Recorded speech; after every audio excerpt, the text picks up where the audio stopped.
All right, our microphone is live. We are live, Lauren. Let me turn on the audio input for everyone else. So, I'm Brett, and this is Lauren, and together we make H&R Studio. And thank you, everyone, for tuning in for this. We're really excited to be speaking with 3 other amazing artists.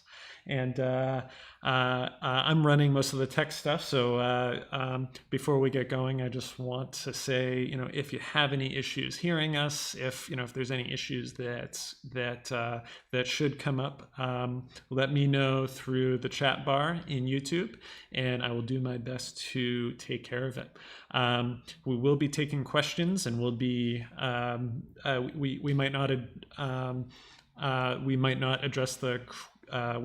address the questions right away. We're going to try to wait till the end of this hour-long panel discussion to address those. But another thing to keep in mind is that we have about a 30-second lag between what's happening live here with our conversation and how everything goes out to our servers and then over to YouTube. So if you don't get an immediate response, that's why. I think that's the majority of the tech stuff that I wanted to cover. And Lauren, I'll let you do a little bit of an introduction now. Okay. To get us started. Well, hi everybody watching. First, thanks to Diana and Charis and Miguel for joining. We've been really excited about this all day, not just because we're biased towards you guys very personally, but we're really happy to have you guys here. So I did write a bit of an introduction because I'm kind of lame. I have it off to the side on an iPad to read off because I couldn't memorize all of it. So please bear with me as I look down off the screen to read this introduction, but it'll take just a moment and it'll be really worthwhile. So my name is Lauren, obviously, and I'm one of the co-founders of H&R Studio in Southwest Florida, and we're excited to host this panel, and we will be conducting it from now until 8:00 p.m., as Brett said, and then from 8 to 8:30, we will open up the virtual floor for questions just via YouTube's chat function. I'll be moderating, and my apologies in advance if I do cause any abrupt changes from panelist to panelist. We're going to try to keep it within the hour time frame, but also we really want the conversation to flow as organically as possible, because as you guys find out, Diana and Charis and Miguel are revelatory artists with amazing depth to their work and with a lot of amazing things to say reflecting that. So before we begin, I want to go over two housekeeping things. Firstly, we want to make sure you guys know that if the feed does get disrupted, censored, or pulled down completely, please just hang tight and be patient. Within 5 to 10 minutes, we'll have another live stream up and running, playing automatically on the same YouTube channel without any special login needed. Florida is the land of thunderstorms this time of year, so between that and certain censorship issues, a lot of different things can happen. The second thing that I want to make sure you guys are aware of is that some of the artwork which we'll be discussing does contend with instances of sexual harassment and assault, and if you do continue to keep watching, please do take care and be aware of that. So tonight, the topic of our panel discussion is the model as muse. It's a topic that is all too relevant given the integral role that models play in figurative and or representational art, past and present. As an artist, model can be a lover, a stranger, or countless roles in between. Shout out to Christoph at the Academy. We'll discuss how our panelists' relationships, or even maybe a lack thereof, with their models influence their artwork. So now on to introducing our panelists who, like Brett and myself, are all alumni of the New York Academy of Art. Going in alphabetical order, originally from Minnesota and now based in Long Island, New York, Charis J. Carmichael Braun is a painter. My title for you, Charis, is that you're the Queen of Chroma, and an arts administrator with years of experience in higher education and galleries. I feel like I should have a pump-up song or something we play for each of you guys, almost like you see at a basketball game or something. Goals for the next live stream. And then currently based in Richmond, Virginia, we have the wonderful Miguel Carter-Fisher. You're a narrative painter and art professor teaching in the art and design department at Virginia State University. You're doing a lot of really exciting work there, Miguel. And also, for those of you who don't know, you are an amazing writer. Anyone who hasn't checked out Miguel's blog, please go right away.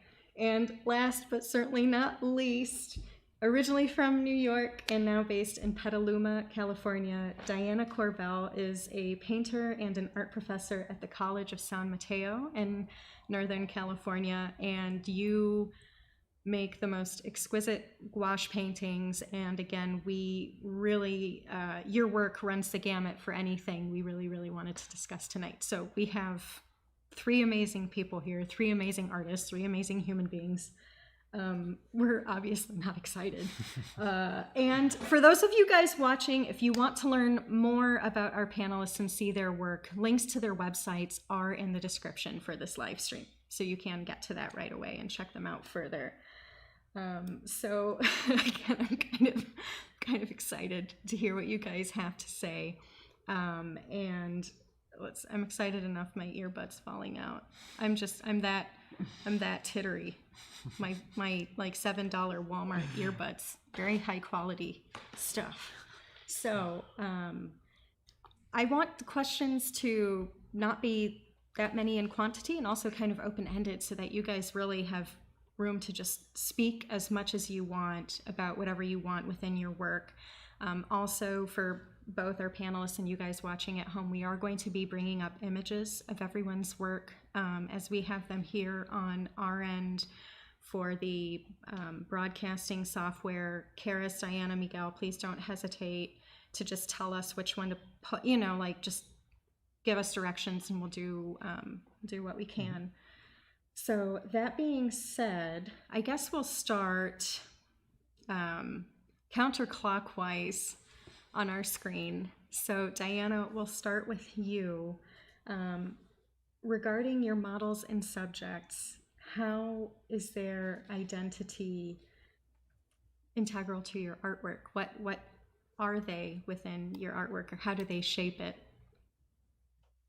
Yeah, I have several bodies of work and I shared those images with you guys, but normally I was painting only family, friends, loved ones, and you paint what you know, or myself, right? Mm-hmm. But recently I've been branching out and painting people I've never met before and soliciting people to be part of painting projects that were pretty intense. So, okay, see Brett's sharing. So the Lover's Eye series that I did, of which is gouache on cut paper, um, is of my friends and my family, my loved ones, people who I know really well, and it tells their story in their Mm-hmm. words, basically, of assault, harassment, gender discrimination. And so I did a series of 20 of people that I know, of which you are one. And so, so I Maybe hold off painting on that these for now. series was a way to have me take a snapshot of the women that I know, um, trans, cis, non-binary, female presenting, non-binary people, and show what they are experiencing in the world. So like a snapshot, like if I were to ask every one of my female presenting friends and family and loved ones, what would they say about these things? And I wanted to make something beautiful that honored who they were, but also honored their experience. And so Mm-hmm. painting that series was really different because I knew each person as a really rich and complex individual. Painting the series that followed that, where I painted 50 miniature portraits in 50 days and asked perfect strangers and some people Mm-hmm. who I do know, like Charis, to be part of it. That was really intense. The people who I didn't know, I had a really different experience painting And I'll them pull up the one because that you. um, I didn't. The first thing I was being introduced to in their lives was their trauma, and I Mm-hmm. was not prepared for that. And so I think through painting that, I had a better sense of how people received my Lover's Eye series, Mm-hmm. where they didn't know the people, they didn't know that they're like safe and whole, wonderful, happy people living productive lives, right? Mm-hmm. These were men and women who all kind yeah, I opened it up, the 50-50 project, I opened it up to any person who wanted to join. These were just, yeah, I painted exactly the image that they sent me so that they had the agency to present themselves the way Mm-hmm. they wanted to be seen, and whatever they told me I recreated verbatim underneath. And these are some Mm-hmm. very intense stories. I didn't do Yeah. grammatical edits, nothing. So yeah, but so it was a really different experience between painting the Me Too experiences of my loved ones who I knew were like doing well in the world, and then painting people who I just met via the internet, on like Instagram, and it was oof. So painting the 50-50 project was really eye-opening. I was like, Mm-hmm. this is hard. And so Mm-hmm. part of what I did to mitigate that was I friended them or followed them on Mm-hmm. IG and kept in touch, and built relationships with them because Mm-hmm. I wanted to know more about them than just their trauma. So Yeah, that's yeah. beautiful. And it's interesting because that first series, you knew the subjects, but you cloaked their identity, or at least truncated down into the eye. Whereas with the one following, it was kind of the opposite. You may not have known a lot of the subjects, but they had, again, as you said, the full agency either to send an image that was very oblique and hard to read, or a full, a very bold and revealing portrait of whom they were. So it's kind of interesting how everything kind of switched sides between the two, but yet the ethos of the project remain the same. And as we said at the beginning of this live stream, the content does deal with sexual harassment and assault. Some of it is all of it is really devastating to read. Stuff. But, obviously it's been morphed into something so beautiful. Again, it's kind of, there's a great homage that's been paid to this trauma, if it's possible to do that with trauma. I mean, just in the case of the people who elected to be part of the 50/50 project, like, they didn't know me either, and that was a huge degree of trust that they gave me. To just, I mean, well, okay, some of you guys did know me. Charis did know me, but people who didn't and just trusted me with their likeness and their experience, that was, it felt like each time I was painting, I was like, I have to do justice to these people and show them that someone there sees them, believes them, and sees the beauty and humanity of themselves without even really knowing them yet. And so, like I said, I've gotten to know some of them more, and the two examples that I shared here were people that I've corresponded with past that, and it has been really lovely. And we've sent each other artwork. One of the women lives in New Zealand, and we're like pen pals, and it's just great, right? Yeah. So anyway, that's really amazing. And then we have some more of your work that hopefully we'll get to later throughout this discussion. But then, Charis, how about you? Can you tell us a little bit about we have this obvious, wonderful, amazing peek anyway into your studio that kind of hints at some of it, which is absolutely awesome. But take it away. Working with models, the first time that I ever actually had the privilege to work with models was at the New York Academy of Art in grad school. And I was struck by how reverent, how protected, how sacred being a model was. That being said, I was modeling in the local university prior to getting to New York Academy. I was the one on the stand. But now this time I got to be the artist. And what that started in me was a kind of looking at how do you take a person and how do you take their character and pull it into your own vision. And when push came to shove, one of the big takeaways that I got from an instructor at grad school was paint what you love. And I thought that meant the way you paint. I didn't actually think about painting what I loved until I really looked at what I loved and started to paint him. And since I started painting him, which actually happened a little bit before, my husband and I have a very peer and egalitarian type of relationship. And one of the earliest ways, after me coming out of grad school and talking and looking and describing to him how I know how to see now, and stripping down the model into planes and shapes and an object, and he says, I don't want you to objectify me. Boom. Wow. And so the relationship that I have is with my model is a little bit fraught, but it's also very intimate. The work that I do of him is both a way of me pulling out of his experience and my experience some of our hopes and dreams. Sometimes it's me just honoring the curve of his bicep, or the way the muscle just dives right into the kneecap. Some of that anatomy stuff I just go bonkers for, and he's kind of local.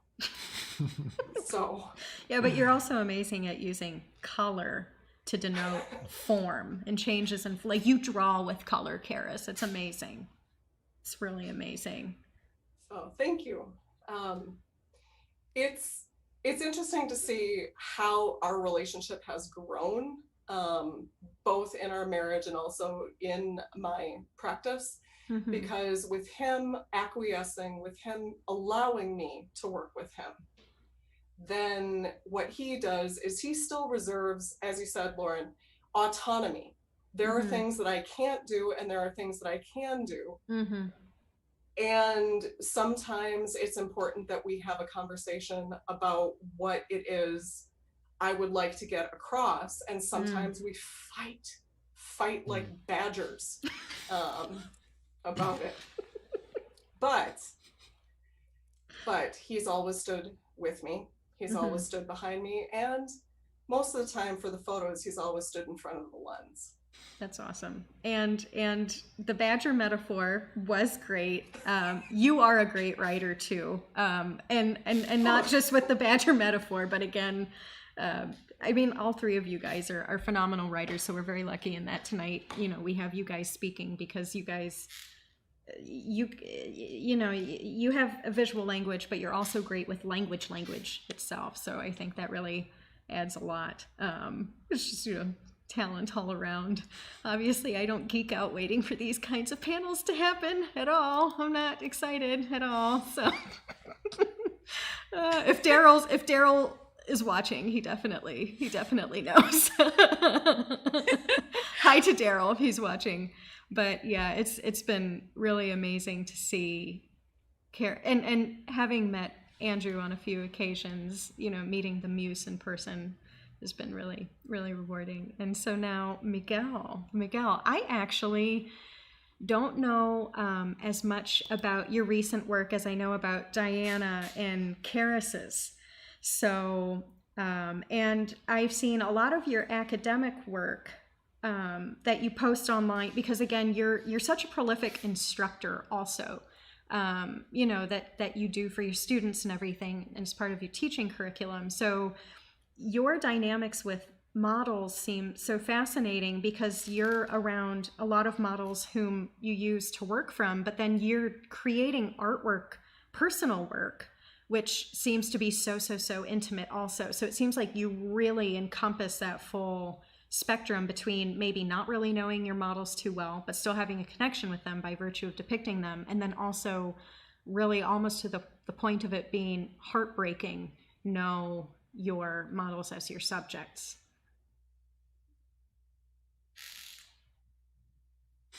Sorry, I was muted. There's a storm going on, so I didn't want to It's okay. Brett and I looked like Smurfs before this. Like our skin was blue before the stream. So yeah, we were playing with the color settings in the broadcasting software, and I almost got the settings stuck on a 180-degree flip so that we were blue. So I'm glad that no one is seeing us as Smurfs tonight. So you're good. So, good. But I do appreciate, as the producer, that you're conscious of sound. So I appreciate that.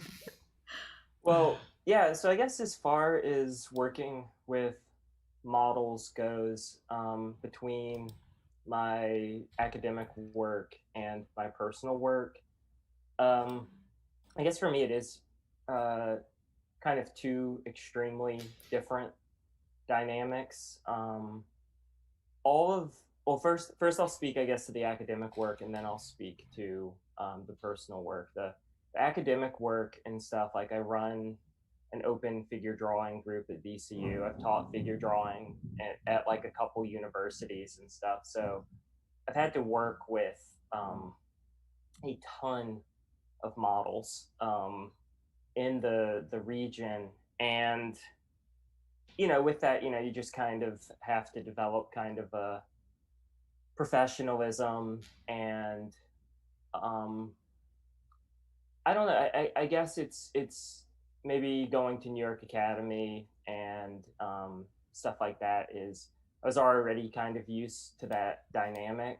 I'd have to say it usually because, teaching at a college, people are generally younger and less mature than, graduate students. So the dynamic between students and models and stuff is a bit stricter.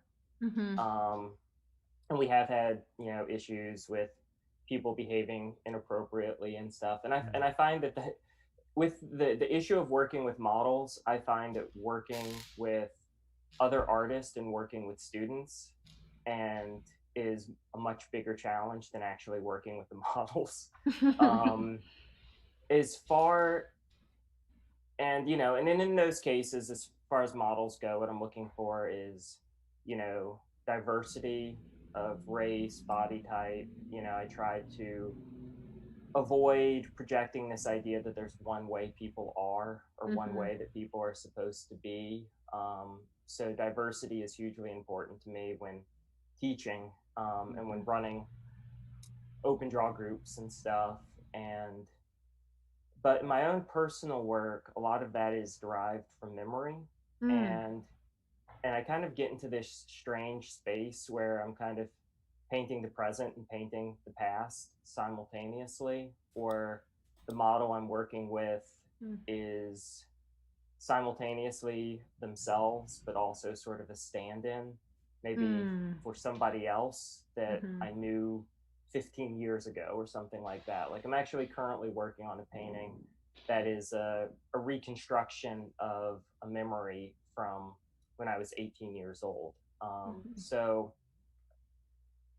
Yeah, and I'm glad, I'm really appreciative to Charis to mentioning fighting and how volatile and turbulent the relationship can be, because it can be a very difficult and very volatile thing, because you feel vulnerable as an artist because this is your art, this is what people are going to judge you by. You have to deal with potential accusations of objectification and exploiting people, so you're already on the defensive. You kind of like we don't live in the friendliest culture to individual expression right now. There's a lot of that's pressure. an understatement. Oh my God. Yeah, so there's all of that energy going on, but then for the models and stuff, people care about how they're represented, especially if they feel that it's a portrait of them. They want to make sure that you're putting out an image of them that feels truthful. And I have a habit of the things I'm looking for are not always the pleasant and the nice things about people, and that can be I think some of my best work has been work that's also been painful, and people don't always like seeing images of themselves that evoke pain. And so it becomes a very, very difficult kind of space to negotiate sometimes. And as far as what I'm looking for and who I work with and stuff, it's all very intuitive. I'm thinking more visually than I am literally, so it's kind of hard to translate it into words. But yeah, it's I don't know, art is this like emergent thing that comes out of intersecting dynamics, and I don't know, I don't know if any of you studied with John Horn, but he was a anatomical drawing teacher at New York Academy. I don't know if he's still there, but he would always say in class, it's a little bit of what you know, a little bit of what you see, and a little bit of what you imagine. And that's he's great. talking about it. And he was talking about anatomy, and then it kind of hit me about a year ago. I was like, well, wait a second, isn't that just art in general? So yeah. And with so many of these dynamics going on and stuff like that too, it's also difficult to completely like hold the reins, you know, sometimes the work gets away from you, and usually the best work does.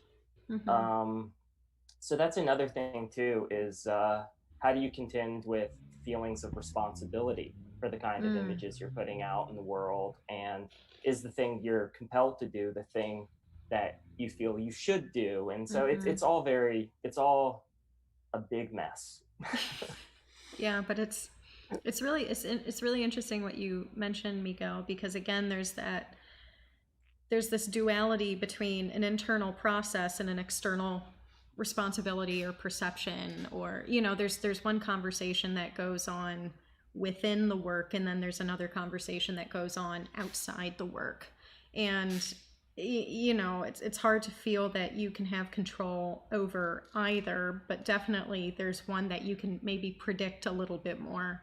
And it's really interesting how you mentioned a lot of navigating a gray area as opposed to stark black and white opposites, more within your own head. And you as the artist are kind of the middle person between these different input and output. I just totally used a term from our tech setup. I'm so sorry. Oh my God, this has been our life, these live streams. Anyway, you know what I mean. You described it far more eloquently than I'm capable of right now, given our tech escapades prior to this live stream. But also I want to thank you for sharing some of the images that you shared, particularly of the gentleman in the hospital bed. Again, that work that's so personal. It's really an honor to have something like that you're willing to share that with this audience is a definite privilege for us that I'm not sure if a lot of people would have allowed us to share an image such as that. So that's, thanks a lot for sending that our way to show everyone tonight. Oh, thank you. Yeah, it's really, really moving. It's really moving. And I guess that being said, I hope you guys don't mind if I kind of move around again. Just simply, Diana, what difference do you notice between working with a model whom you don't know well versus one whom you know very well? I think with painting people who I know very well, then I put more of what I know about them into it. Like what Miguel was saying, like, artists what you know, and a little bit of like, what you see, and right, your knowledge and your feelings go into it a little bit more. And if you don't know the person, or if they're, a new model, and Charis, I didn't know that you were also a model. Yeah. I modeled for like 9 years. I see one of my fellow models who I now am friends with, that we used to work together, on the live chat right now. And another one saying about how much models are paid. But yeah, the struggle was real. Listen, but so if it's if it's a model that I don't know, then it's a lot of projecting, like kind of what Miguel was saying about, you take what you what you're responding to, and kind of place it on that person, even when you don't know them well. So I think in the two series that I did back to back of Me Too, right, for the only thing I knew about the people who I didn't yet know, right, was this difficult thing that they had been through. And so my first feeling towards them was like intense empathy, right? And so for them, I think what I was thinking of, as opposed to trying to like infuse the character of who I know that person is as much as I can when I'm painting someone I know, I was really trying to kind of like painting as caretaking. If it doesn't make any sense kind of when I say it out loud, but no, like, it does does it? Yeah. Charis that's is an nodding. interesting way to put it. Yeah. Yeah, I like that. Like you're, yeah, or well, I guess, yeah, you're painting Andrew all the time, so I feel like you're painting, and you're like, you're trying to put love into it, like in a non-corny way, to be like, I see you, and I can't do anything other than this thing that I'm, good at doing. I'm gonna do that. And I also did a series of portraits of first responders, and yeah. that was, yeah, it was another piece that I did of the very last one. I would just Yes, have I know. people Thank you. send me images of their loved ones who are like, you know, frontline workers or medical professionals. And so the things that I would know about the people who were sending me images was like this intense feeling of like empathy and in a lot of ways like protectiveness. Yeah, this young woman is a pharmacist and or no wait, a phlebotomist. Okay, I don't want to get it wrong, but okay, maybe I did get it wrong. But so she sends me this thing, and I don't even no, know she what a was a phlebotomist. pharmacist. She was a pharmacist, I think. And and just like yeah, just this feeling of this like I want to protect them and show them care, and I can't touch them or hug them, either, especially right now, or you know ever probably. But showing them this I would mail it to them, right? So I would paint this and just mail it to them directly. And so again, it's a lot of trust. You're telling me your address. I mean, Yeah, so that's a I've good sent, point. right? Yeah. And I could be a crazy person. I mean, I'm not any more than any artist is, but so yeah, it feels like for me the people who I was painting who I didn't know recently, I'm trying to just put care into it because that's truly my response to them is like thank you for what you're doing, or in the case of the Me Too series, like I'm so sorry that this was what you lived through, right? Yeah. So yeah, it just it feels different in that way for me. And I'm doing okay, the piece, like the tiny piece behind me on the easel right now is a huge departure. I know she's tiny. She's Amy Cooper, and this is the first time I am painting someone who I don't know and don't have a lot of empathy for. And I know. I'm just kind of like, my first response to her was just like, was very unkind, obviously, but you know, I'm trying to basically I'm going to be doing the next series of white women who call the cops on black people for no reason, and so it's going to be intense and political and challenging. I loved, Miguel, what you were saying about how you're like it's hard, people don't want to look at art that's painful, and so I feel like right? I feel like what I've been doing with all of the series, especially my Lover's Eye series, where they're these delicate little lacy objects. I'm like trying to trick people into engaging with the painful by being like, "Isn't it beautiful? Come see it closer." So Amy Cooper here is going to go into a vintage compact mirror, and so she's going to be like in this beautiful feminine object that people are probably going to want to see up close and engage with, and then be like, "Oh, okay." But anyway, so That's really good. you're saying like, yeah, I'm gonna try to etch into the mirror. It's still a work in progress, but the painting started at least. But yeah, I really wanted to make work that would make you come closer and engage, and then you get hit with the painful truth of it. So like otherwise I think people turn away from pain and don't want to engage with it at all. And anyway, so no, I think the mirror is very astute because it you know, it recalls the myth of Narcissus, you know, looking at his own reflection in the water and ultimately that being the death of him. And it's kind of the same lack of self-awareness, the same amount of entitlement, which creates people like that. The other thing I want to address, self-awareness is what I want why I want that compact mirror series to be specifically for white ladies. Well, the thing I want to address really quickly is we do have a few comments regarding the way models are treated at the New York Academy of Art. That's a whole other topic. I think when we were speaking about our experiences with models at the Academy, we were not talking about anything administrative such as pay or work environment, but rather how we saw instructors interact with the models and how the students themselves interacted for the models. So from our end, you know, I know we had a positive experience, at least person to person, with the models. So those remarks were not made to reflect anything administratively or any policy of the school whatsoever. The other thing is a couple questions have come up. Guys, we mentioned earlier that we will be doing questions at 8 o'clock until this discussion is Yes, over. So if but you guys thank don't you for mind, throwing them into the chat, because it does help us to have some in the queue already by the time we get to 8 o'clock. yeah. So if we that's a don't good get thing. back to them for another 25 minutes or so, don't think we didn't see them or we forgot. We're just holding off until 8 o'clock. So that being said, again, Charis, you've started a new project I kind of want to speak about right now regarding beekeepers, which is a bit of a departure. So could you tell us a little bit about your beekeeper portrait project? Actually, I'd love to. Yeah.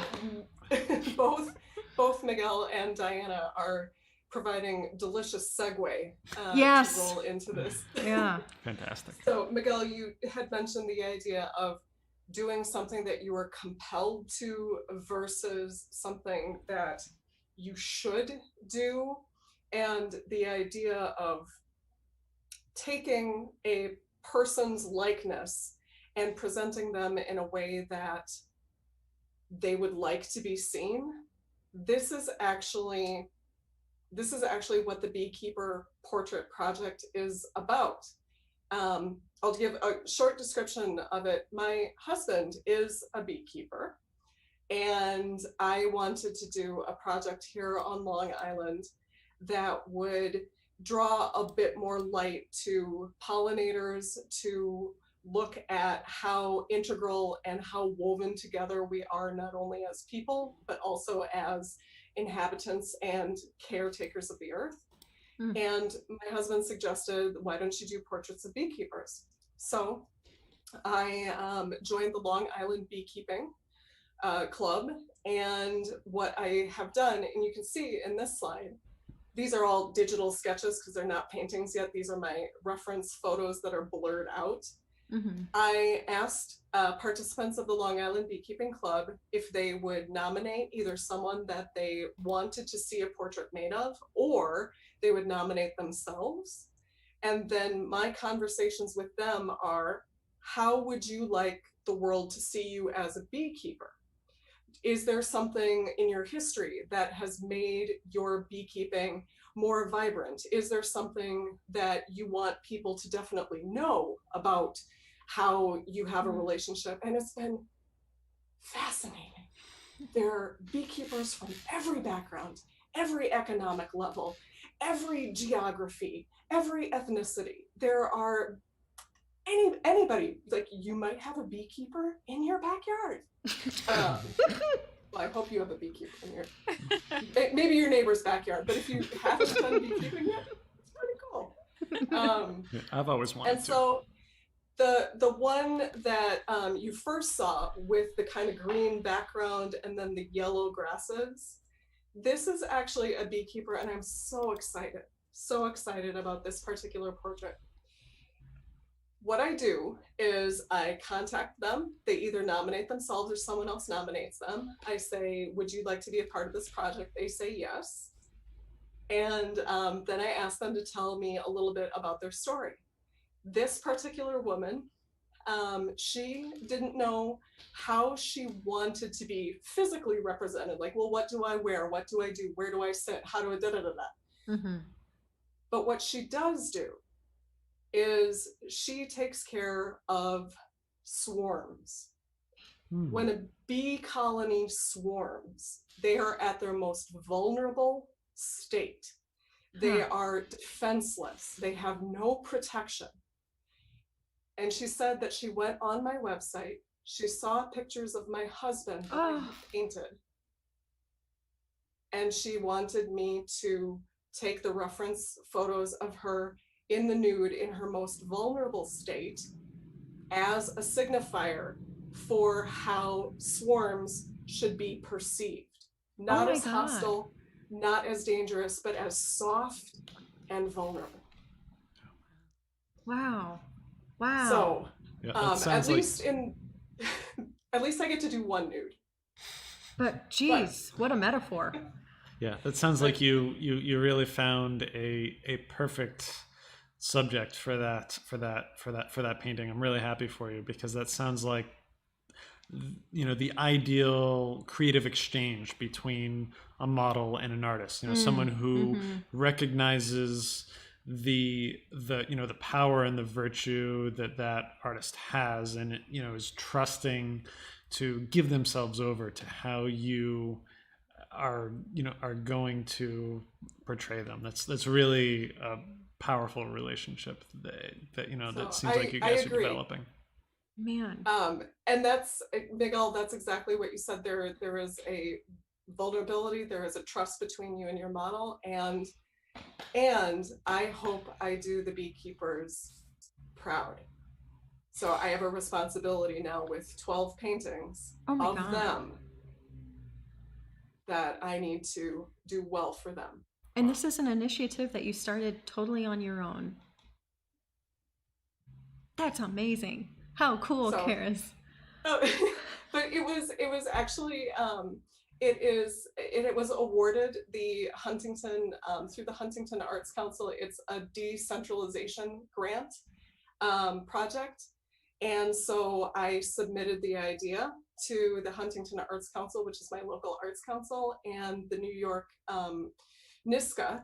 They have decentralization grants, and this was awarded. So,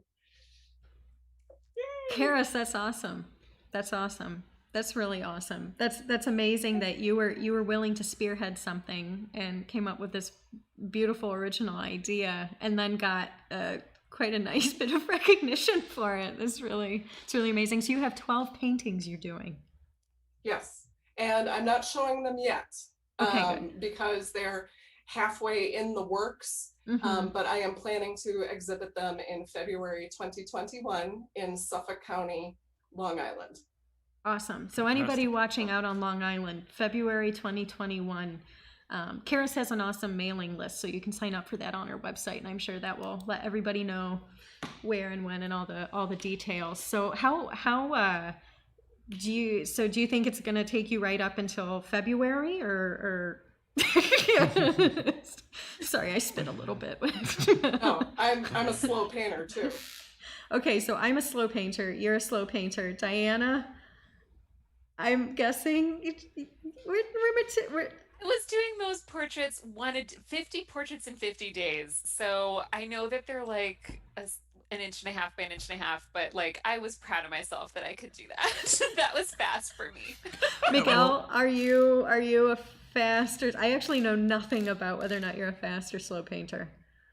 I don't think I'm a slow painter, but I am the kind of painter who will repaint the same painting 8 times, before I show it to anybody. So like, it's layer on layer on layer on layer, like, and I'll work and rework the painting for months. And and I'm also very slow to share things with people, so I almost feel like I should apologize to everyone who's seen this work of mine 1,000 times before, because I have a lot more work, but I'm just not showing it yet.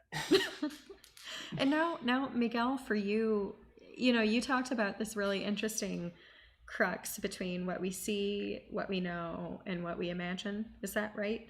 Are those the three?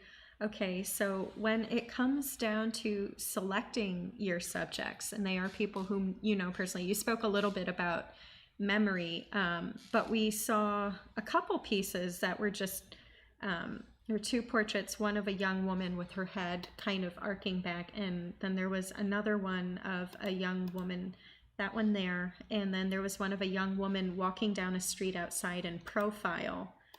How do you, for example, for paintings like that, which are so still and calm, how do you select the models? Because I see them almost as being like symbolic and kind of monumental. Is it supposed to be a portrait, or could the model kind of stand in for that memory or a specific narrative you have in mind? Well, I am not I take, as we sort of talked about in the conversation about the male nude, the difference between naked and nude. And even with portraits, I think I lean towards the naked. Like I'm interested in the specificity of an individual.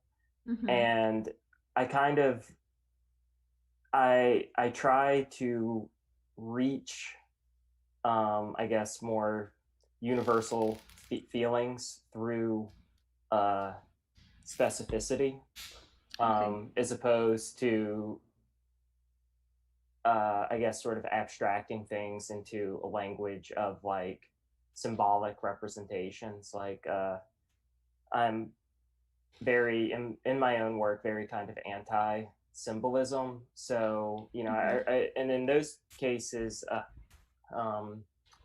the black woman is my cousin Chloe, and the Korean woman is my friend So Young, who has been one of my best friends since high school. And with Chloe, I invited her over specifically because I wanted to do a portrait of her. With So Young, we don't get to see each other that often, and we just managed to have like an afternoon where we were just walking around the city, and I guess I had a camera with me and stuff, and it was kind of like an improvised moment where it just sort of happened, but that one wasn't really planned. It was just sort of like and I guess, you know, those are people that I know. I'm always kind of surprised because what I'm going for is personal to the point where it's nonverbal. So I'm always kind of surprised when it resonates with people. And I think that's one of the most satisfying experiences I've had so far is when you do something that's deeply personal and then somehow kind of evoke similar feelings in others. It's that kind of art being kind of a bridge for empathy. And with the painting of Chloe, people have really taken to that one. My friends Dustin Klein and Alex Cricky, they've been projecting images on the Lee Monument here. We should have had an image of that. That was and I was kind of feeding them images of both historical and local Black artists for them to project on the Lee Monument, and they took that painting of Chloe and threw it up there, and I was really moved by that, and I thought it was awesome that they thought that portrait. So I don't know, there's something, again, I feel like it sort of it got beyond me, you know. It's that painting was almost kind of like a gift. I almost don't feel responsible for it, or the thing that people are connecting with in that painting, I think is something beyond there's a great Leonard Cohen speech where he says poetry is a place that cannot be commanded or conquered. So in other words, if I knew where the good songs come from, I'd go there more often. And that's sort of how I feel about that painting. You know, it comes from a place that can't be commanded or conquered. So every once in a while, you know, you know, a gift comes your way, and But God, Miguel, what a gift you've given, especially because I think the thing that makes it so deeply personal to you is what resonates with everyone else, because those emotions are at the core of what makes us all human. It's the core of what connects all of us, regardless of differences. And so it makes sense to me that something that is so poignant to you internally resonates just as powerfully externally. And it was very moving to see this image projected onto the Robert E. Lee Monument in Richmond, Virginia. Anyone watching should definitely do a Google search, because it is, again, you know, within your own work, you know, symbolism is not a priority, but it's, in the most kind of generic sense of the word, it is very symbolic. It's definitely historically poignant, and it's very moving to see an image of an African-American woman almost looking backwards over her shoulder while she's projected onto a Confederate statue, like looking back at the past, rescinding the past, rejecting the past, trying to emancipate herself from the past. So the movement of your painting, the position of your subject looking back over her shoulder, given what it was projected on. I think all the layers just really, really, really hybridize and synthesize really, really beautifully. So, and I think that's something. Thank you. Yeah, and I mean, I can't speak just for our technician here, but I think maybe not for quite the personal reasons that you have, especially in this particular political climate, but Brett, you know, you try to explore those emotions that connect all humans regardless of difference also. Yeah, absolutely.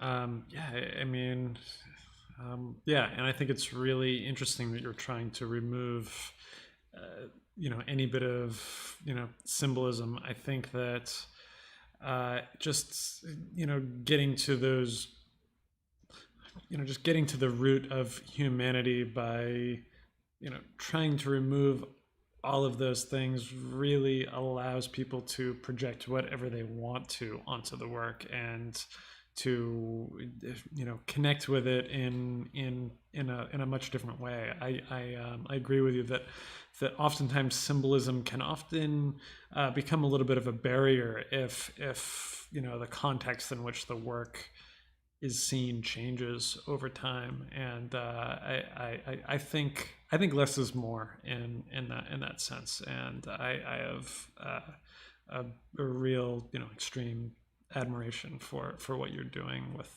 simplifying everything. I think it's fantastic. I really appreciate that, and I completely agree with you. I recently kind of fortuitously came across a quote by James Baldwin today that I will find in just 1 second, I promise. But it kind of sums up, I think, very eloquently how I feel about this. And Baldwin, he said, the purpose of art is to lay bare the questions that have been hidden by the answers. And I really believe in that because at least in my own work, I'm trying to get at the fundamental, metaphor. I think that art is a language of embodied metaphor, of communicating through raw aesthetic experience, and that fundamentally unites us. If you read John Dewey, Art is Experience, that's really where I'm coming from. And I feel like when you start going, a language of symbols is a language of fixed meanings. To use Baldwin's quote, it's a language of answers. Right. And I think what's more universal is meditating on the question. And I think that the question, the fundamental metaphor, that's something that can transcend race, can transcend gender, can transcend religious affiliation. It's I don't know. So in a sense, when I'm painting, I'm trying to come from, in my own way, I don't know, in my own way, I almost feel like I'm some sort of primitivist. I'm trying to reach for something very primal, in the sense of kind of a very raw humanity. Just in that sense, your touch when drawing is like anything but primitive. Jesus, my God, so considered. Oh my God. But I think that's really beautiful. And when I think about all three of you guys' work, Diana, Charis, Miguel, there is an element of, I don't want to say enigma, but there is an openness to your work. There's no bounding box for any of it. There really is. Again, there's I think having a lack of a symbolic overlay or component means that your work has no metaphorical boundaries, and so in that sense, bridges can be made from the work to the viewer much more quickly. There's no impediment in that regard. So I think that's very poignant and powerful, and whether or not it's cloaked in someone's identity, such as Diana's work, or Charis, it's in this beautiful metaphor of a nude model who represents a swarm of bees, or Miguel, again, what you're talking about. I think that's kind of the beauty of it, because the models are highly specific, but yet everything about this is paradoxical. you know, everything about this is paradoxical. Like, you have this very, very cemented identity of this person whom you are fastidiously recording for posterity. Like, those are very,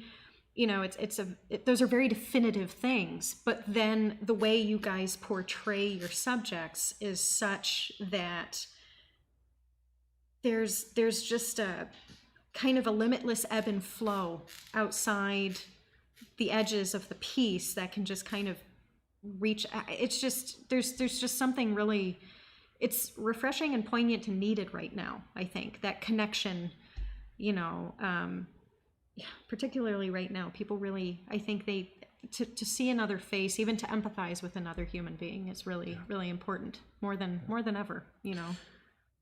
Yeah, no, this is what art is supposed to be for, is to teach us how to, you know, to put us in the situation to imagine how to deal with the tough times. And, you know, and that's what's so frustrating about the fact that, you know, people don't want to look at difficult art. And I feel like this is the sort of difficult time where if you seek out those sorts of experiences where you're, you know, like, you know, watching a really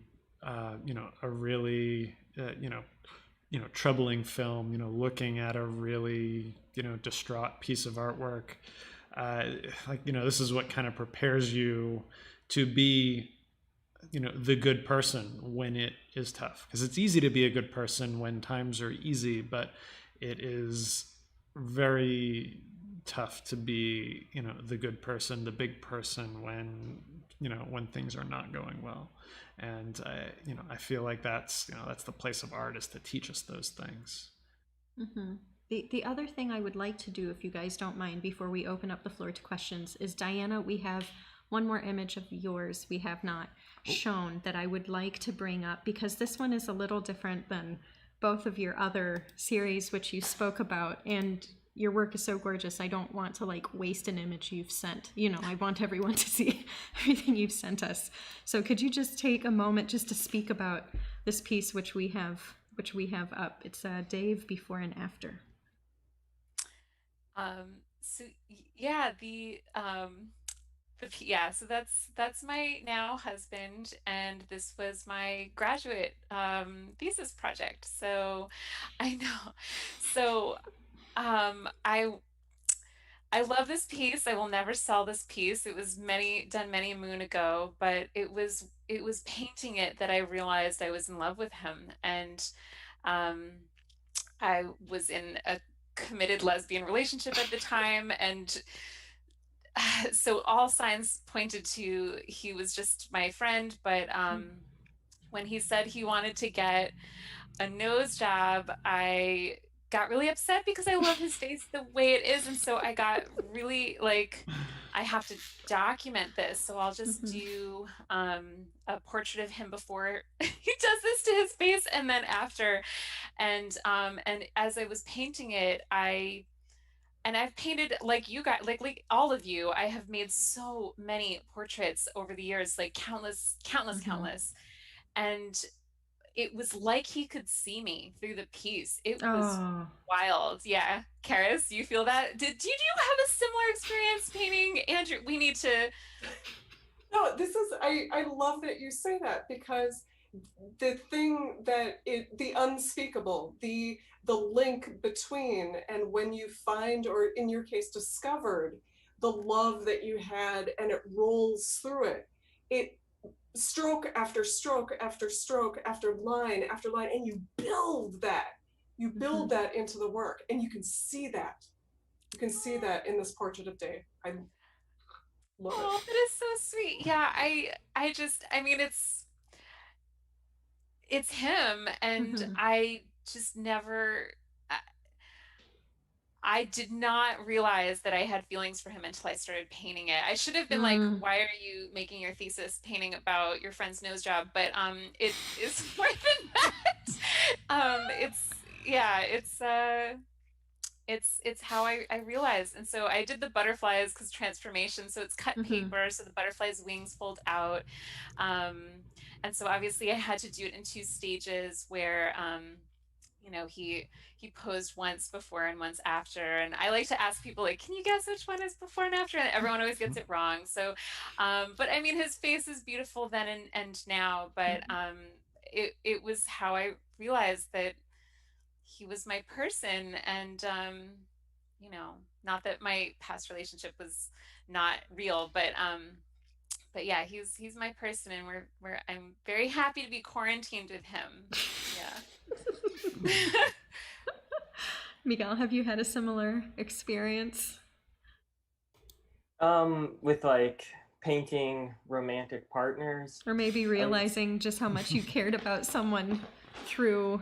I say that because I've never actually painted Brett, so I can't contribute to this conversation. Yeah, I've given her a hard time for years about that. Yeah.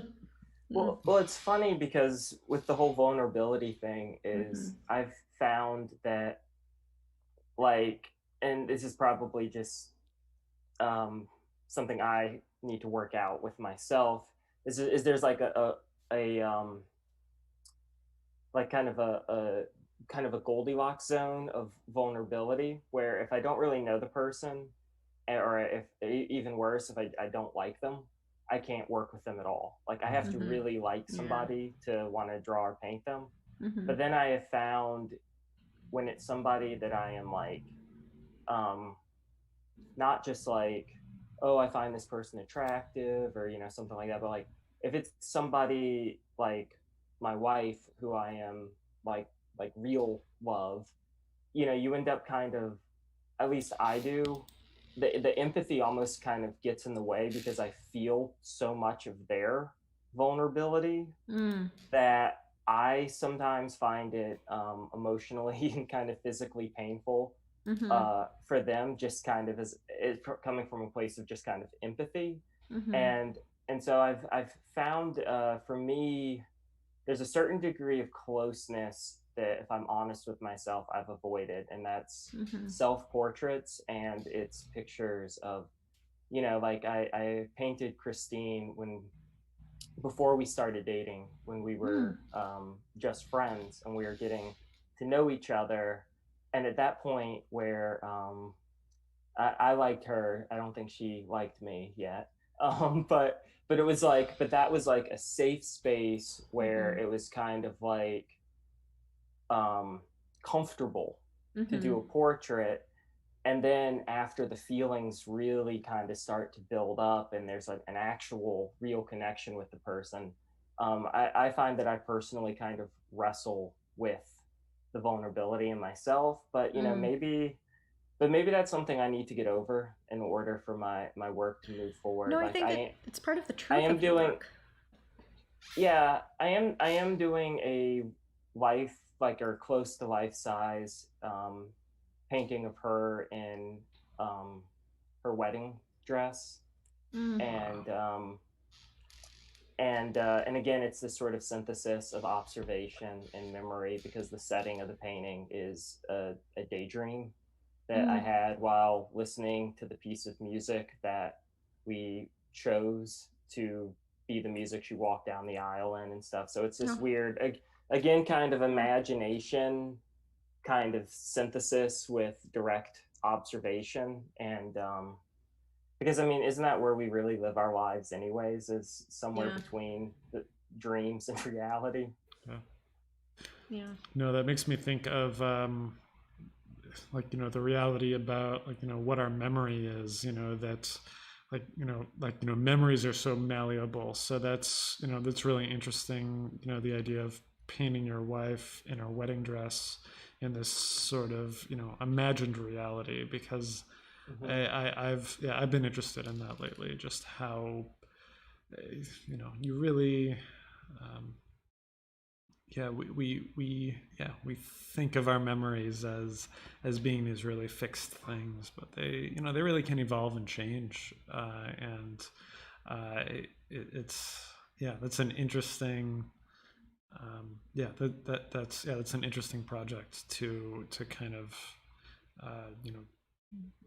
to work on this expression of your idea through a portrait of your wife in her wedding dress. I think that that's yeah, that's really exciting to hear, and I can't wait to see it. Oh, Yeah. well, thank you. Thanks. Yeah, and on that note, before we pivot to questions, and thanks to you guys who have made sure that we already have some great questions lined up, we have a comment, Miguel, that says, Miguel's too handsome not to paint self-portraits. Give the people what they want. So you heard him. No, I'm just kidding.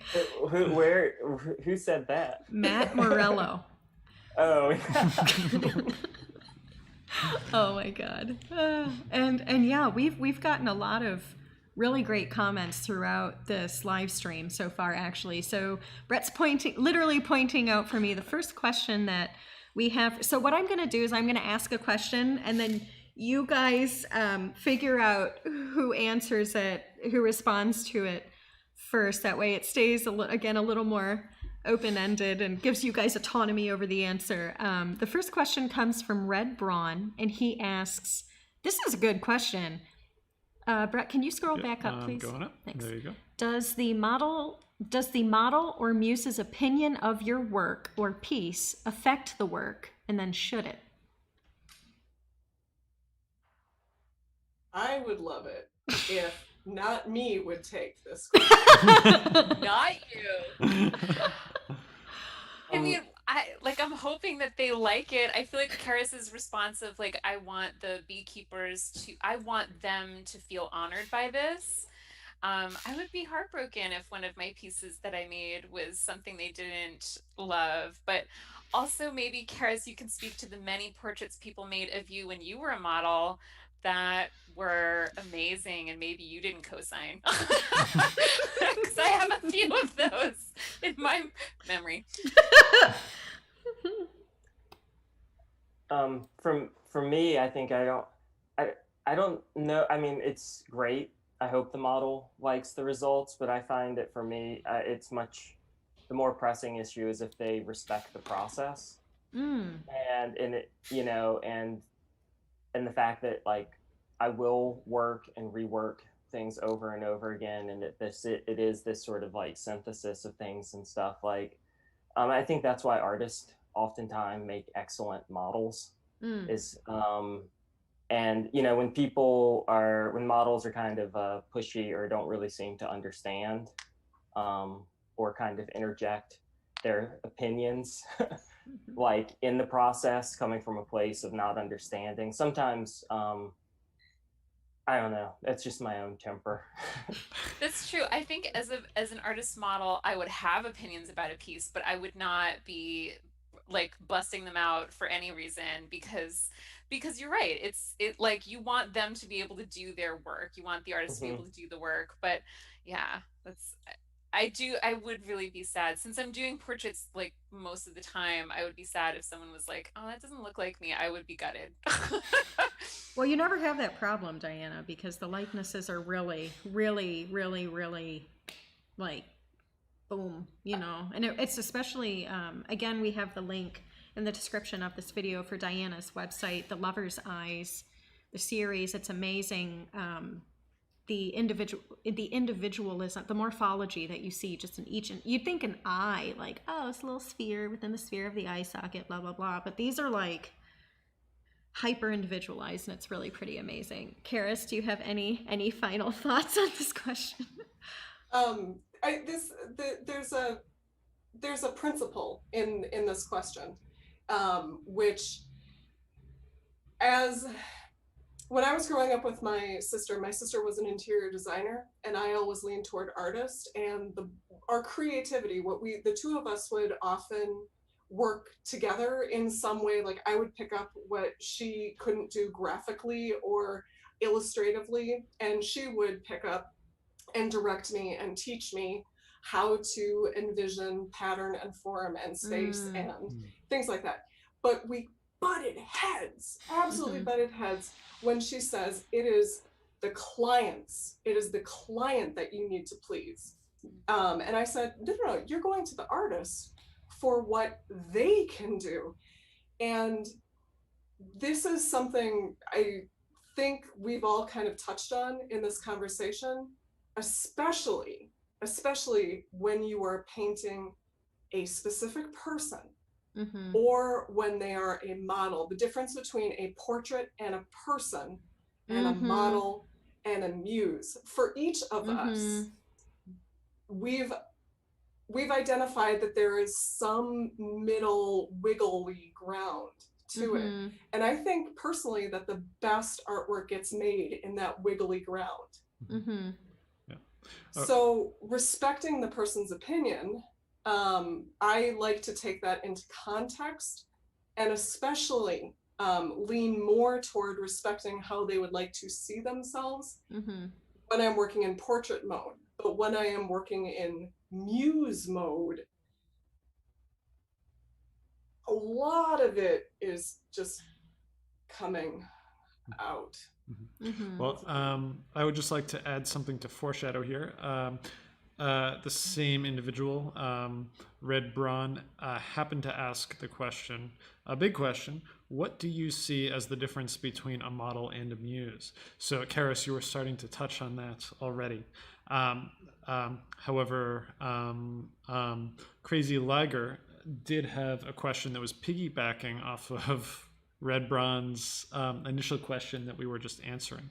So, would you like to read that, Lauren? I think let's go first with Red's second question about the difference between a model and the muse. And if you guys don't mind, I'll pitch in a couple cents, just because I recently started a whole new direction in terms of my own work, whereas for years I portrayed primarily my grandmother and members of my mom's family, and now I'm portraying myself. But it's a funny pivot, because previously it was all about the subjects. It was everything about them as individuals. It was everything about their specific narratives, whereas now I'm almost more of a stand-in for an idea. I don't want to say the word symbol, Miguel, because I think you make me aware of how there could probably be a whole other discussion just regarding types of symbolism, how symbolism is utilized in artwork, and I don't think my ideas are anywhere near that sophisticated. But I think I use myself as more of just kind of an archetype within certain artworks, when I'm doing the work coming from an internal place, an internal desire, an internal image or syntax. But so maybe that's, I don't know necessarily, whereas if I portray people with whom I'm very close, everything is extremely succinct. So for me, I would argue that I am more of the model, and the very specific family members are more of the muses, perhaps.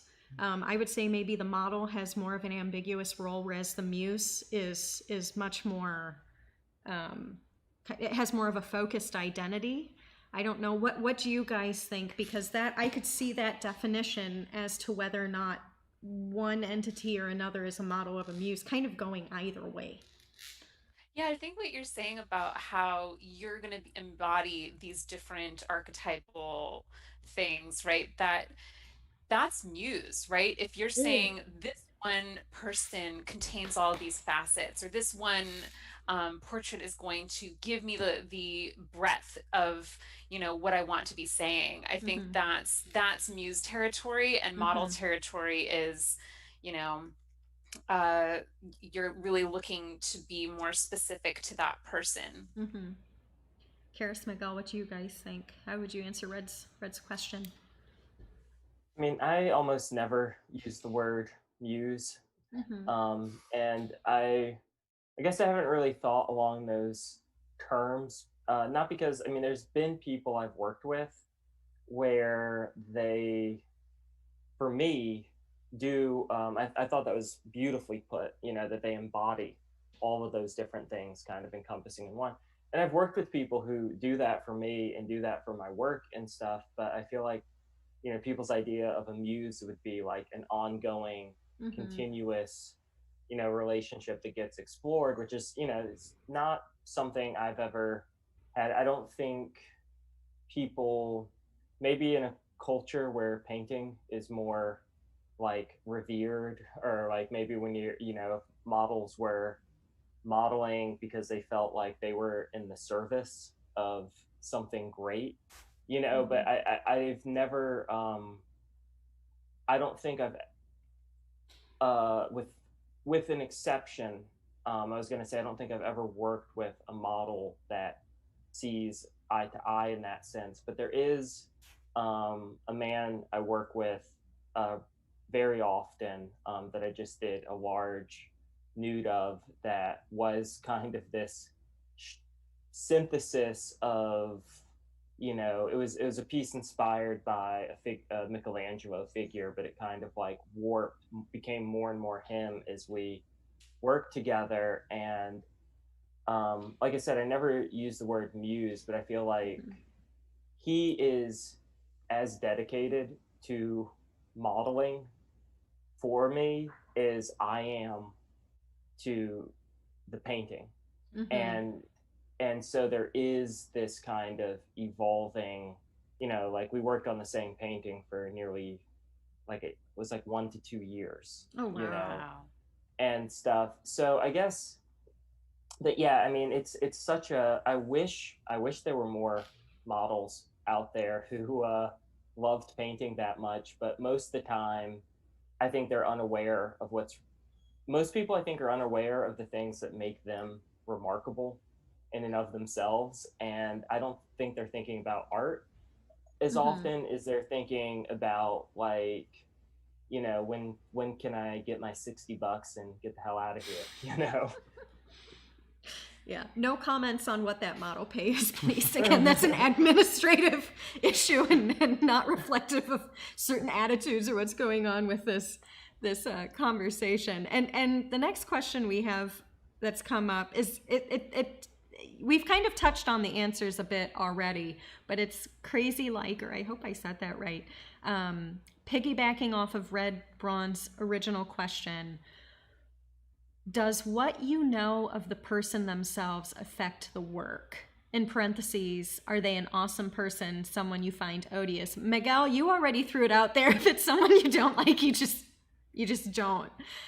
So I guess if you don't like, you guys, I don't know. I know for me, I've never been around, I've never depicted someone whom I really had a strong opinion against. I don't know if that just means I was lucky to, we always, worked from great models. We have great models here in Florida. And then other than that, hopefully it just means I'm not around a lot of assholes. But, how would you guys answer that question? What do you think? Yeah, I want to actually field this. Yes, absolutely. For me and for my work, it is imperative for me to know something or have a connection to or find out more through conversation, through questioning, through interaction, especially for people that I am not yet close to. It is necessary for me to pull as many threads as I can from their being or their experience into the work. My work itself, the colors and my compositions are perhaps not, some people would say, subtle. However, if you look a little bit deeper into where placement or where the compositional layout is, I pull in more of the things that I know about the person. Are they balanced? Are they imbalanced? Do they have a loud personality? Oh, that's fascinating. Things, there's all sorts of little subtleties that get pulled in based off of what I know. So for me, it's necessary to know as much as I can. Oh, that's really interesting, especially because we can see behind you the portrait of Andrew in a bathroom with pink tiles. And now I wonder if the significant, again, he's on one leg, he's surrounded by a typically feminine color. It really the image has a lot more to read into. Charis is like, oh, she figured it. No, that's I love those kinds of bathrooms. Those are so cool.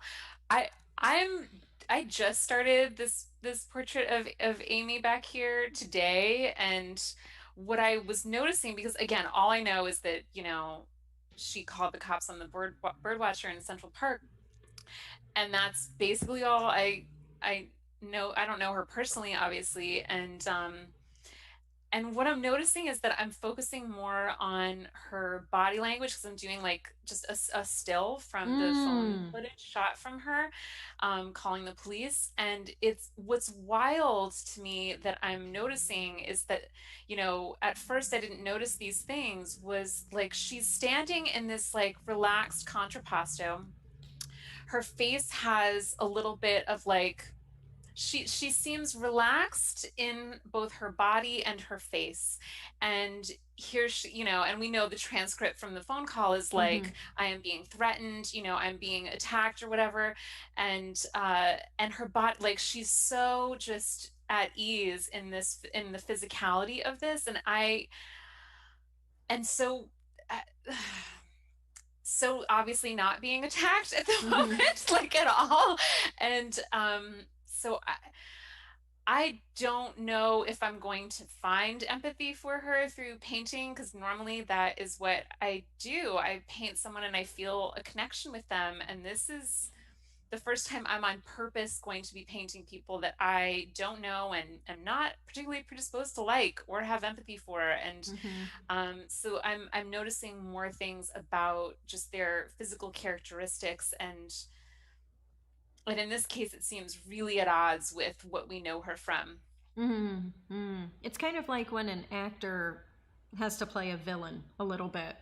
Like, do you get yourself in the headspace of what you're portraying by thinking of everything that's anathema to your value system? It's like, yeah, and it's interesting in this case, like, you obviously don't share a value system with this woman, so you have to see, you have to look at things like body language more acutely because there's less of an And yet emotional connection. I'm not sure, like part of what I'm not sure, I knew I wanted to do this project, but I don't know what I want the ultimate end result to be. Mm-hmm. And I think that will ultimately end up being like impacting how I'm painting it, because Mm-hmm. normally I do put a lot of care into these portraits, and I'm like, how do I find a way to care? And I'm like, part of what I'm hoping this, the mini, like a triptych planned out Mm-hmm.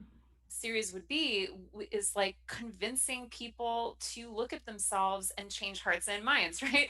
So if I'm gonna be talking about this issue and being like, hey white ladies, let's take a like a look inside ourselves, you know, then I'm hoping that I can identify with some part of her and see that there's, you know, humanity there to, that has the potential for growth and learning, you know, same as anyone else. And feel like we can look at ourselves and be more critical of how we behave in the world, and not have it necessarily just be all about judgment. So I'm like trying to just wrangle with the series, because I, Mm-hmm. yeah, it's new, and so I don't really know exactly. Well, again, I think the compact mirror is a masterstroke because by virtue of looking at the piece, you have to see yourself in the mirror too. You see a narcissus and then you become a narcissus. So it's really that is really.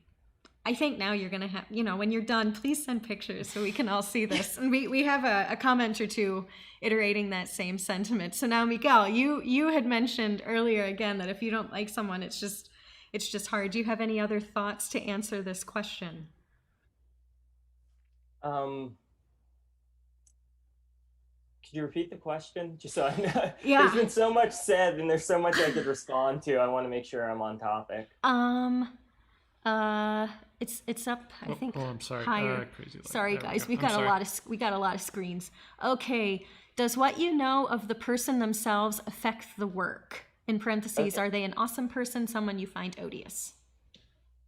For me, the biggest impact on my work actually has personality has always manifested itself in the more abstract formal qualities of my work.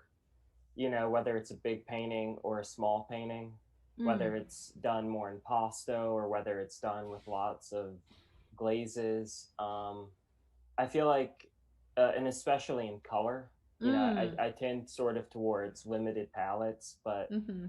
I never have a fixed palette. Like, you know, I have a ton of different paintings going in my studio right now, and every single one of them has a different palette. Mm-hmm. and I've always worked that way where, and I'd say like that's the biggest influence, like the painting of, well, like the drawing of my dad being in the ICU. You know, there's a reason it's in 1 point perspective, and you know, the portrait of my uncle, you know, in the hospital, I mixed marble dust into the paint, and I don't know, like, why.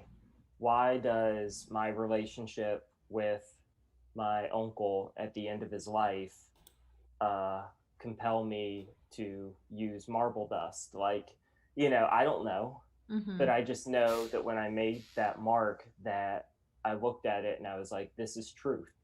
Yeah. Like, this is what I feel internally resonating in external form. And, you know, I get frustrated talking with people, especially people, us millennials. We're really, really good at talking all day about everything we hate, and we're really shitty at talking about the things we love. And I think part of it is sort of in this postmodern education where we're taught we have to defend every action we take by cultural or historical reference. Oh my God, that's huge. You know, like, you know, I was talking with someone about how a particular style of music reminds me of childhood, or a certain palette of colors and stuff. And the first thing they do is they start talking about, well, you know, start talking about formal qualities, and start talking about these, again, sort of reducing things to symbols, because it's too emotionally difficult and people are too vulnerable talking about the thing in and of itself. So, you know, so the conversation, you know, is no longer about how, like, the harmonies or rhythms or resonances, what kind of emotions they evoke, and how that might reflect, you know, feelings of childhood. Instead, it becomes about, well, you know, they use music like this in kids' movies, so it's probably some association you've developed and stuff. And there's this way of always taking that, a removal from life. The education system as it is now, and particularly in the arts, I have students constantly complaining to me about some other classes they've taken where they're just so discouraged of having a one-on, you know, where they have to write an essay defending why they're taking a certain technical approach to a painting before they even start painting it. Oh my God. Wow. It's fucking bullshit. It's Yale academic bullshit. And I just pity those artists, because I think what they're missing is like that moment in my work where, you know, I pour marble dust into the paint and I'm like, that's my uncle. That's my Uncle Rod. And, you know, and again, it's that physical metaphor. It's that kind of raw, embodied, tangible relationship to, you know, from your memory, from your soul, from your innermost self, all the way to the very material. And I don't know, there's a lot of clowns out there who just don't get it. So I'd say that's where personality comes into my work. Is, you know, I try to embed the identity of the person in the very paint itself.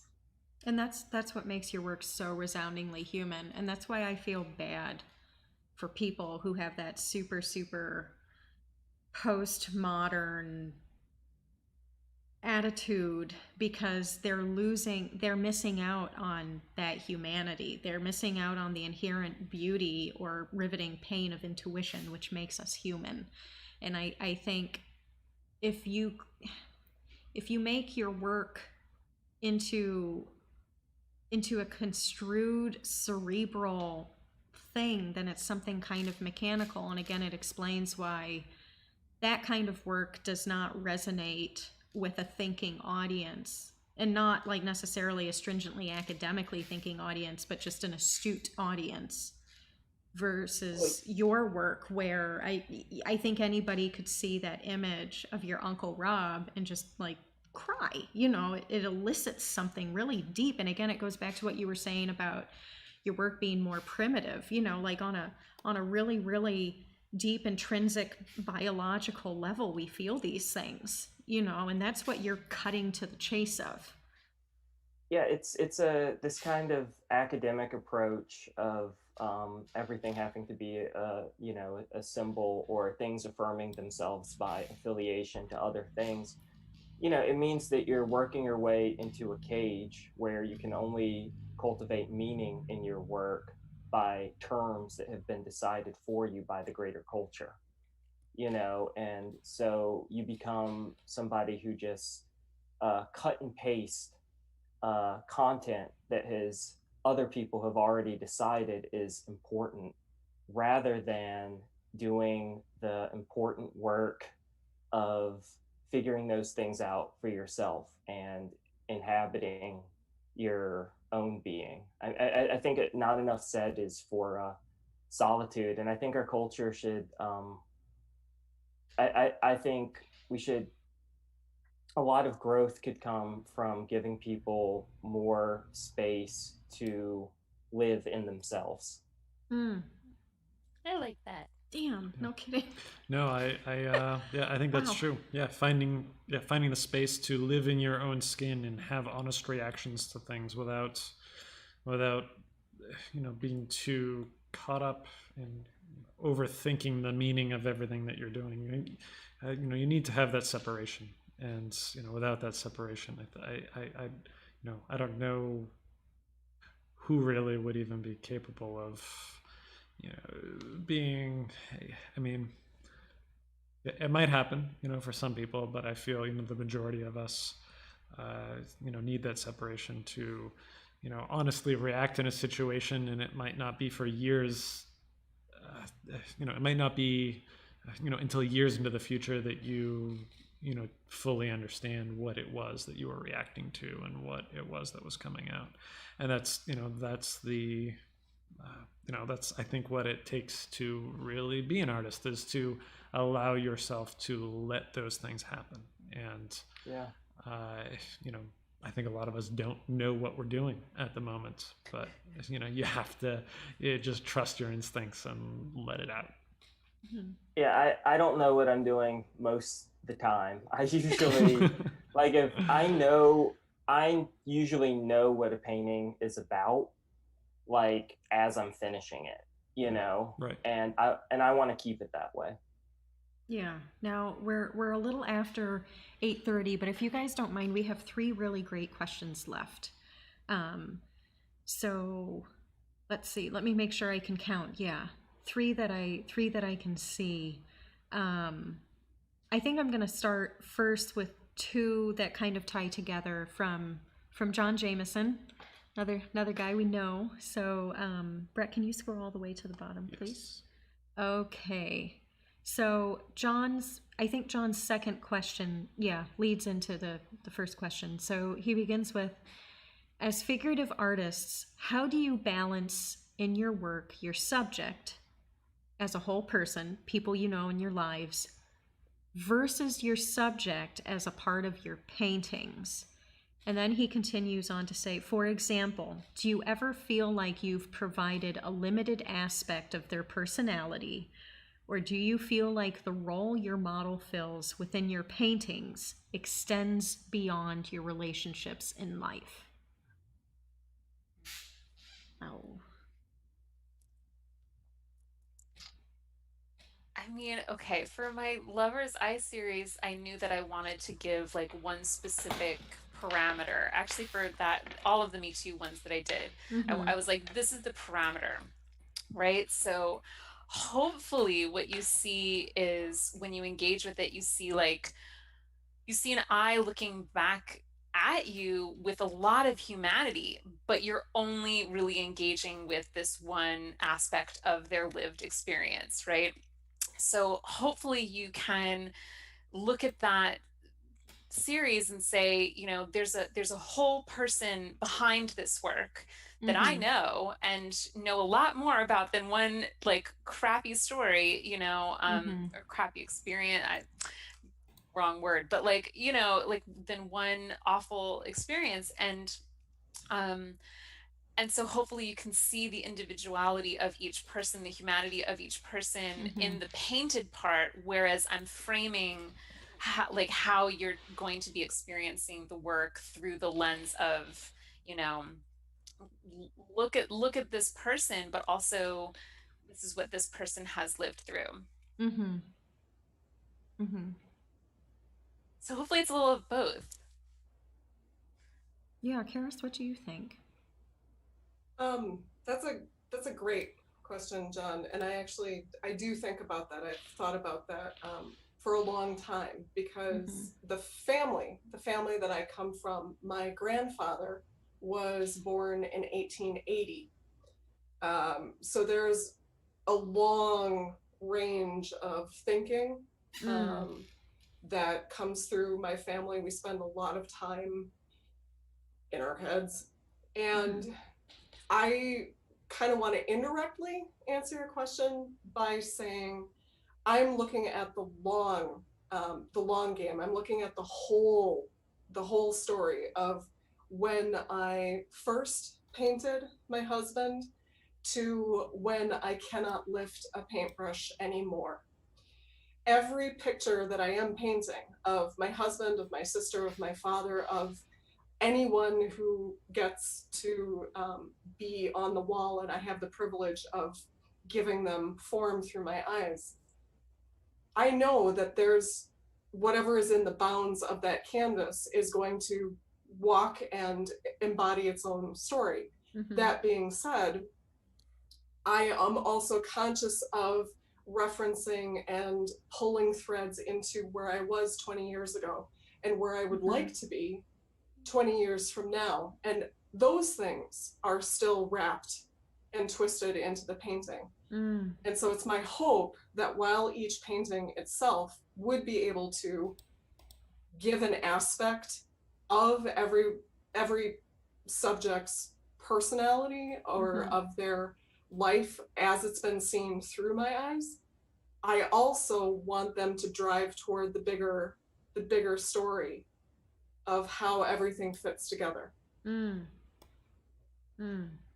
That's beautiful. Again, it's like pollination. It's like a personal pollination, cross-pollination. No, That ties in so nice with the bees. Yeah.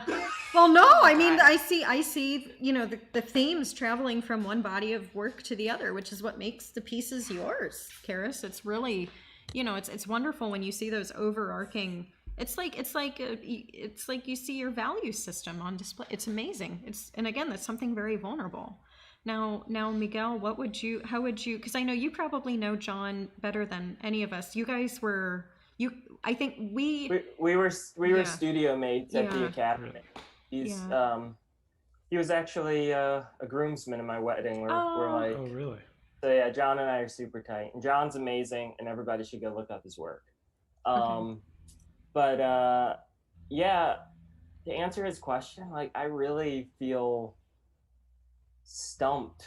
I don't know. I kind of feel so much of the time like I feel like I'm crawling in the dark, you know, just kind of hoping that things, because it is such a tall order to try and like do justice to the person, but also make a good painting, but get a good likeness, but make sure the composition doesn't suck. And, you know, it is, you know, this is a challenging craft. And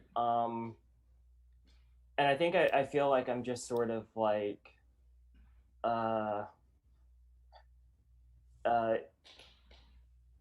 just trying to keep moving forward. And I sometimes know that I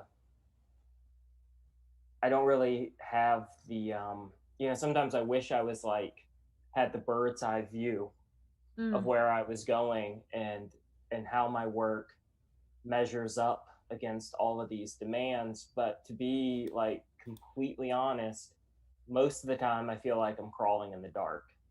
And the only way I can make painting a tolerable practice for myself is to just sort of make peace that that's who I am and that's how I work. And yeah, so I wish I knew kind of like I wish I could say whether I was, you know, how I measure up against all of those demands and how those things are balancing or not balancing. And you know, but all I really know is that I'm struggling. um and but that's okay. Yeah, that's part of the process. That's really part of the process. So we had another question from Red Braun, and then I think that's the last of our questions. Red, kudos to you for sending the most questions our way. Red asks, have you ever had an idea you want to communicate and then searched for a model or a muse to create that work? I think if you guys don't mind, that's kind of what my most recent series of work is about. And even though it's probably the most fiddly experimental, it's probably the most fiddly and technical drawing I've done, it's also the most like, believe it or not, that's me like being highly experimental because the content is such a 180. So I guess Red, for me, I come up with the idea and then find the model or muse when it's a situation in which I can insert myself into the piece, when it's something where I'm willing to put a self-portrait in there. With other people, I personally never done that, nor have I really been willing to do it. But when it comes to my own face, I'm just a lot more willing to kind of throw it into whatever situation, and that's probably because I have myself to answer to, and I know what that answer is going to be already. So I don't know, maybe that gets into too, like, the difference between self-portraits and portraits a little bit, right? Also. Yeah, I feel like I've done self-portraits when I'm like, well, who would do this idea? I'll just do this idea. And it's, but when I'm painting my loved ones and people I know, I want to tell their story, So I feel like it's more collaborative when I'm painting another person. I want to my painting will be then informed by what their life or story is. And so um I feel like when it's a catch-all, then I'll stand in for it too. So that's interesting. I feel the same way. Charis, Miguel, what do you guys think? I think that for the past few years, I've usually kind of started with the model first, with the person, and then associations and stuff have grown out from there. But I'm really trying to kind of switch the polarity and start in my new work. I think I went through like in 2017, my dad died, and I kind of went into almost like this weird fog where I feel like year 30 and 31 are just kind of this haze. But I wanted to keep working, and I didn't have the mental bandwidth to really wrestle with composition and everything like that. So I really, really depended on models and depended on other people to be my sort of doorway into, because I just didn't have it in myself. I was kind of hollowed out. And now that I'm in a different space, I'm trying to challenge myself to begin more from a place of imagination and begin more from a place of ideas, and maybe start thinking more about models being casted into the roles of the paintings as opposed to so I kind of I leaned really, really hard on like my dependency on the models, but I'm actively moving away from that now, and I'm really excited to see where that takes me. That's really cool. Charis, how about you? Yes, I have had ideas. I see them take shape in my head and measure out who I know could stand in for it. Mm-hmm. But what's interesting about that is by the time in my head, when I get to the solution of, aha, this person in this component, then this is going to mean this, and it all comes together. Mm-hmm. At that point, I have largely discarded the idea. What brings me back to the work that I do is that I have some ideas, but they're not fully formed. And the person, in the case of my husband that I work with, I don't think I've ever said this before, but as much as I want these paintings to be, I don't want to say about him, but they're kind of about me. That's great. And Yeah. Lauren and Diana, in the way that you're standing in as the model in the work that you're doing, Mm-hmm. when you have an idea that you want to give form to,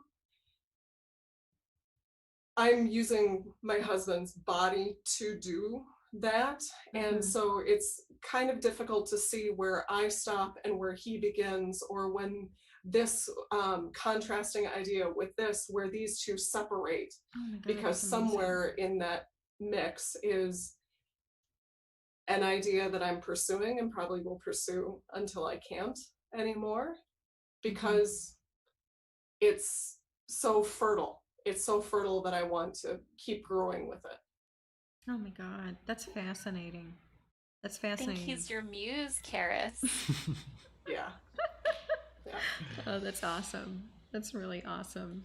Well, I think, guys, we're almost at 9 p.m. Eastern time, so doesn't look like we've gotten any questions within the last few moments. So this I think is a very poignant spot to end this live stream. And if you guys don't mind, I would, sorry to the people watching in YouTube land, we'll end this live stream and we'll end it for you guys, but I would like to keep the Zoom meeting going for a little bit between us, because I selfishly want to keep this conversation going just a little bit longer. So, but guys, thanks so much for being willing to speak about this. And again, you know, like we spoke about the vulnerability that's inherent, not just in this specific kind of work, but in making artwork in general. So thank you for being on board for sharing a conversation that reveals a lot of vulnerabilities. It's not the easiest thing to do. So we really appreciate it. And thanks to everyone who watched. We will keep this live stream up on our YouTube channel indefinitely, so that you can go back and listen to Diana and Charis and Miguel's words and thoughts, which are pretty phenomenal, to say the least. Again, remember that in the description for the video there are links to their websites, so you guys can learn more about them and their work. It's really worth checking out. So thanks again from H&R Studio in Yes. Thank you, Southwest everybody. Florida. So hopefully we'll see you guys next time.